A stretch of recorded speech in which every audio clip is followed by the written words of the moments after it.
Welcome back. હવે રાજકોટની વાત કરીશું, કેમ કે રાજકોટમાં આજકાલ સ્મશાનના લાકડાઓનો મુદ્દો ગાજી રહ્યો છે. આજે કોંગ્રેસે વિરોધ પ્રદર્શન પણ કર્યું. મુદ્દો એ છે કે જે ઝાડ પડી ગયા છે અતિવૃષ્ટિમાં, વરસાદના કારણે, પવનના કારણે, તમામને ટ્રેક્ટર ભરીને સ્મશાન લઈ જવાના હતા એવો કોંગ્રેસનો આરોપ છે. પરંતુ એ સ્મશાન પહોંચ્યા નથી, એ પહોંચી ગયા ક્યાંક બારોબાર. તો સવાલ એ ઉઠી રહ્યો છે કે કોરોના કાળમાં તો ઘણી ચીમનીઓ પીગળી ગઈ, હજુ પણ જે કરપ્શન કરે છે અથવા તો 2 નંબરની કમાઈ છે, એ ચાહે ગેમ ઝોનને પરમિશન આપવાની બાબત હોય, ભલે કોઈ કારણ વગર ભરતું થઈ જાય, છતાં પણ અંદરનો જે અંતરાત્મા છે એટલો પથ્થરનો થઈ ગયો છે કે કોઈ ફરક પડે એમ નથી.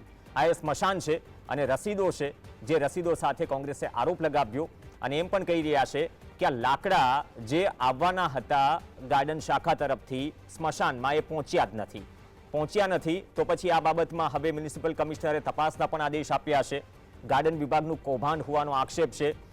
કોંગ્રેસનો આજે દિવસ દરમિયાન દેખાવો પણ કર્યા અને દેખાવો સાથે સાથે એ પણ મુદ્દો છે કે ખરેખર શું કૌભાંડ થયું છે, અને કૌભાંડ થયું છે તો શું કોર્પોરેશનના નાક નીચેથી થયું છે. અમે પ્રયત્ન કર્યો કે ભાજપના કોઈ નેતા પણ રાજકોટમાંથી જોડાયા અથવા તો મ્યુનિસિપલ કમિશનર સહિત રાજકોટ મહાનગરપાલિકાના કોઈ પદાધિકારી પણ જોડાય, જેથી ખબર પડે કે નિવેદન શું છે અથવા તો રજૂઆત શું છે અને જે દાવા થઈ રહ્યા છે દાવામાં કેટલો દમ છે. ભ્રષ્ટ અધિકારીઓ જે કોર્પોરેશનના છે, આ કૌભાંડમાં સંડોવણી હોવાનો વત્સરામ સાગઠિયાનો આક્ષેપ છે અને હવે તપાસના આદેશ પણ અપાયા છે. આપણી સાથે કોંગ્રેસના નેતા મહેશ રાજપૂત જોડાયા છે.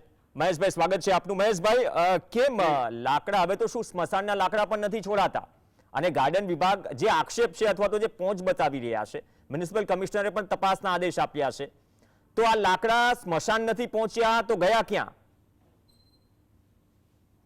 જે રીતે મેં અવારનવાર કહ્યું છે કે રાજકોટ કોર્પોરેશન એટલે કૌભાંડનું ઘર.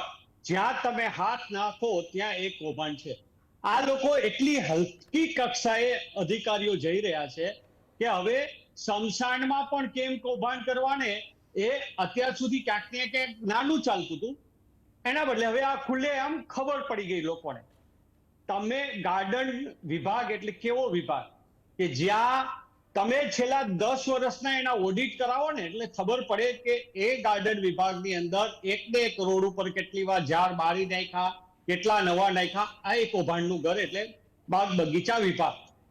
સ્મશાનના લાકડાની આપણે વાત કરીએ ત્યારે જ્યારે જે વિષય છે કે સ્મશાનના લાકડા, તો આ સ્મશાનના લાકડાની પ્રથમ તો પ્રેસ નોટ કોર્પોરેશન આપે છે કે 32 ગાડીઓ સ્મશાનોમાં પહોંચાડવામાં આવી છે કે જે રાજકોટની અંદર જે ઝાડવાઓ પડી ગયા હતા એને કાપી, એ વૃક્ષોને કાપી અને સ્મશાનમાં એ લાકડું પહોંચાડવામાં આવ્યું છે. એને એ જ પ્રેસ નોટ વિશે એક જાગૃત પત્રકારે એનું સંશોધન કર્યું. તો વાત આવી કે આ 32 ગાડીઓ પહોંચી નથી પૂરેપૂરી, આમાં કૌભાંડ છે. કોંગ્રેસે તપાસ કરી તો કોંગ્રેસની અંદર પણ એ જ વાત આવી કે માત્ર પહોંચો લઈને આ આટા મારી રહ્યા છે.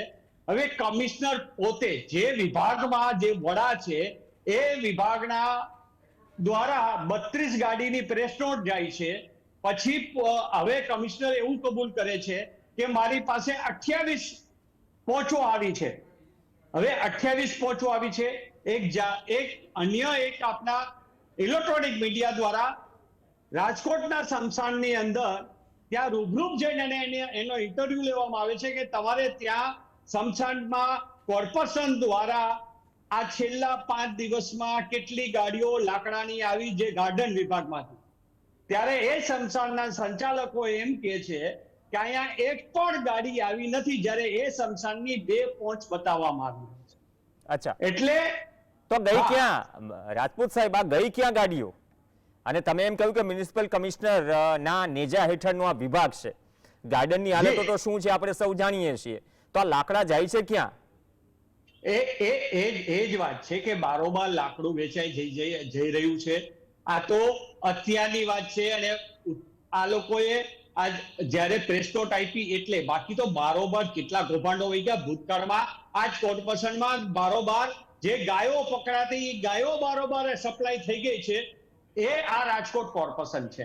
મારી વાત એ છે કે રાજકોટની અંદર આજે કમિશનર એવી જાહેરાત કરે છે કે 15 દિવસની અંદર આની તપાસ પૂર્ણ કરવામાં આવશે અને 15 દિવસમાં આનો રિપોર્ટ પૂછાશે. રાજકોટમાં સ્મશાન તમે આમ વેઢા ગણો ને એટલા સ્મશાન છે.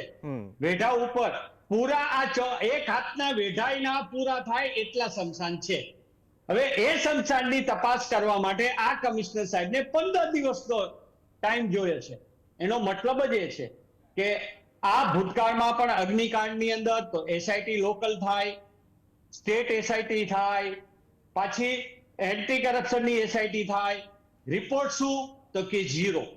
એમ આ તપાસમાં પણ આ થવાનું છે. હજી 2 દિવસ પહેલા જ આપણે જોયું છે કે લોકલ કોર્પોરેટરોને સસ્પેન્ડ કર્યા હતા ભાજપે અને એને કામ દેવામાં આવ્યું સભ્ય નોંધણીનું, અને હજી એની સામે પૂર્ણ કરવામાં નથી આવી. એનો મતલબ લોકોને છેતરવા અને લોકોને માત્ર એવું દેખાડવું કે અમે તપાસ કરી રહ્યા છીએ, બાકી કાગળ ઉપર કંઈ થતું નથી. માત્ર ને માત્ર ગોલ ગોલ મીંડા કરી અને તપાસોનો સંકેલો કરવાનો. ઓકે, તમે સીધી વાત કરી કે ભ્રષ્ટ અધિકારીઓ, તો અધિકારીઓ કોણ? અને બીજી વાત, અધિકારીઓ સામે સગે વગે કરવાનું વાળું તો હશે ને કોઈ, જો જે આક્ષેપ છે મુજબ અધિકારીઓ તો ટ્રેક્ટર ભરીને ક્યાંય લાકડા ઠલવવા નહીં ગયા હોય. સાહેબ, પ્રેસ નોટ કયા વિભાગે આપી? એ કયા અધિકારીએ રિપોર્ટ કર્યો કે આ 32 ગાડી ગઈ છે, આ સ્મશાનમાં ગઈ છે, અને એ અધિકારીઓ દ્વારા જ પાછા કમિશનર જ્યારે પ્રેસ મીડિયાને માહિતી આપે છે ત્યારે એમ કે છે કે મારી પાસે 28 પહોંચ આવી. તો આપણે કંઈ ન કરીએ તો એ અધિકારીઓ પેલા 32 ની પ્રેસ નોટ આપે છે અને 28 ની કમિશનરને પહોંચ આપે છે. એટલે પેલા તો 4 ગાડીનું કૌભાંડ ત્યાં આવી ગયું. તો એ અધિકારીઓને તેઓ સામે એક્શન લેવાના હોય, બહુ ચોખ્ખી જ વાત છે. આજે તમે વિરોધ પણ કર્યો લાકડા લઈને. કારણ કે જો લાકડા લઈને એટલા માટે કે હવે આ લોકો સ્મશાન પણ મૂકવા નથી માંગતા. બાકી ચોમાસાની અંદર ઝાડવાઓ પડ્યા હોય એની ઉપર રાજકારણ ના કરવાનું હોય, પણ પરિસ્થિતિ જ એવી છે કે આ લોકો હવે લાકડા સ્મશાનના પણ નથી મૂકવા માંગતા, એમાં પણ કૌભાંડો કરવા માંગે છે. તો આને કઈ રીતે છોડી દેવા? એટલે કોંગ્રેસના વિરોધ પક્ષના નેતાએ આજે આવેદન પત્ર પણ આપ્યું કમિશનરને, અને ત્યાર પછી કમિશનરને રેલો આવ્યો એટલે એને 15 દિવસની તપાસ આપી. હું કહું છું કે આ 24 કલાકનું માત્ર કામ છે. 7 થી 8 ખાલી રાજકોટમાં સ્મશાનો છે અને એના માટે તમારે 15 દિવસ જોઈએ તપાસ માટે. શું કૌભાંડ એટલું મોટું? આકાઓના ફોન આવી જાય એટલે જે તે અધિકારી પહોંચાવી લેવાના, જે તે પદ અધિકારીઓ ચૂપ થઈ જશે અને વાત પૂરી થઈ જશે. ઓકે, ધન્યવાદ રાજપૂત સાહેબ ચર્ચામાં જોડાયા. તો ગંભીર આક્ષેપ છે ને, આક્ષેપ બહુ મોટો છે કે ઝાડ પડી જાય તો એના લાકડા જવાના હતા. સ્મશાનમાં 32 ગાડીથી 28 ગાડી થઈ, પહોંચો સામે પૂરતી નથી અને 15 દિવસમાં તપાસની વાત છે.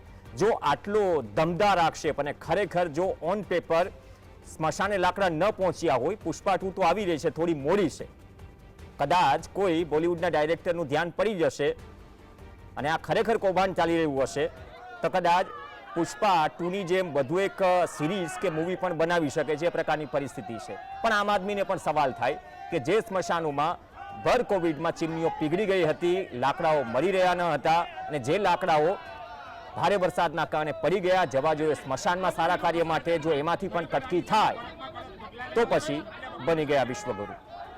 ધન્યવાદ મહેશ રાજપૂત ચર્ચામાં જોડાયા. આ સાથે ચર્ચામાં હાલ બસ આટલું જ. નમસ્કાર.